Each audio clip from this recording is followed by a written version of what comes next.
අපේ මේ ශ්‍රී ලංකාවේ ශතවර්ෂ ගණනාවක් තිස්සේ නිහතමානීව නතර වෙලා තියෙන විශේෂ ස්ථානයක් තියෙනවා. හැබැයි බොහෝ දෙනා මේක දකින්නේ සෑයක් විදිහට විතරයි. නමුත් මේක මැටි වලින් ගල් වලින් හදපු තවත් එක් ගොඩනැගිල්ලක් විතරක් නම් නෙවෙයි. ස්වර්ණමාලී මහා සෑය එහෙම නැත්නම් රුවන්වැලි මහා සෑය කියලා කියන්නේ රජෙකුගේ අන්තිම කැමැත්තක් රටක් එකතු කළ විශ්වාසයක්. ඒත් එක්කම අදටත් මෙතනට එන මිනිසුන්ගේ මනස සංසුන් කරවන විශ්ව ශක්තිය ගැබ්බ පවතින ස්ථානයක් තමයි මෙන්න මේ රුවන්වැලි මහා සෑය කියලා කියන්නේ. බුදුරජාණන් වහන්සේගේ ද්‍රෝණයක් ධාතුන් වහන්සේලා වැඩ සිටින මේ රුවන්වැලි මහා සෑය වැඳ පුදා ගැනීමට අද වන විටත් ආගම් ભેද නොමැතිව මහ ජනතාවක් එක්රොක් වෙනවා.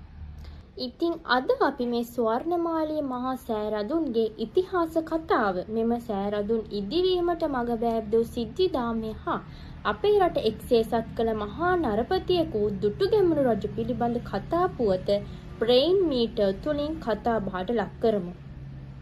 ඉතින් මේ වීඩියෝ අවසාන වන තෙක් ඔබත් රැඳී සිටින්න.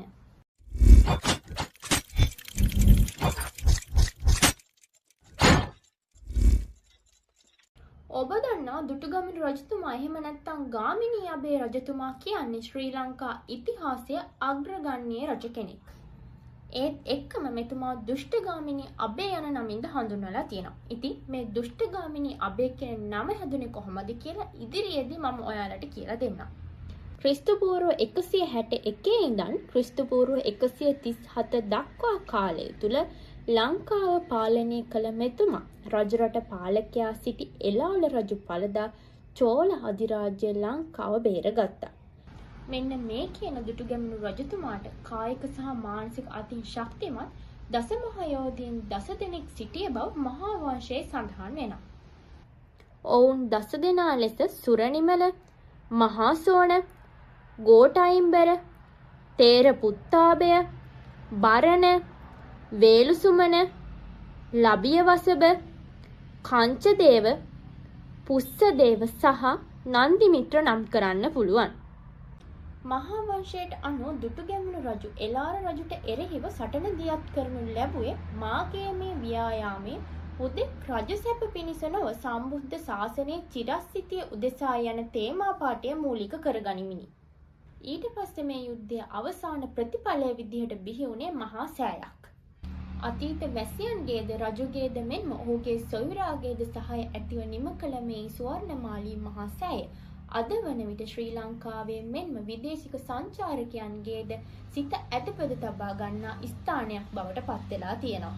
ඒත් එක්කම දුටුගැමුණු රජතුමා මේ ස්තූපය සාදා ගැනීමට භූමිය සකස් කරන ලද්දේ සාමාන්‍ය ආකාරයට නම් නොවේ.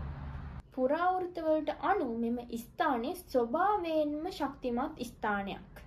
රුවන්වැලි සෑයේ පදනම අතිශය ශක්තිමත් වීම සඳහා විශේෂ ක්‍රම භාවිතා වුණා කියලා මහා වංශයේ සඳහන් වෙනවා.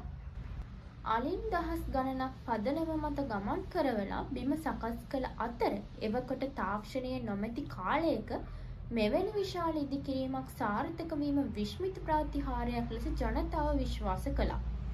එමෙන්ම රුවන්වැලි සෑයේ ධාතු ගර්භයේ ධාතුන් වහන්සේලා තැන්පත් කළ අවස්ථාවට අහසේ දේවතාවන්, මිනිසුන් සහ සංඝ රත්නය එක් වූ බව පුරාවෘත්තවල සඳහන් වෙනවා.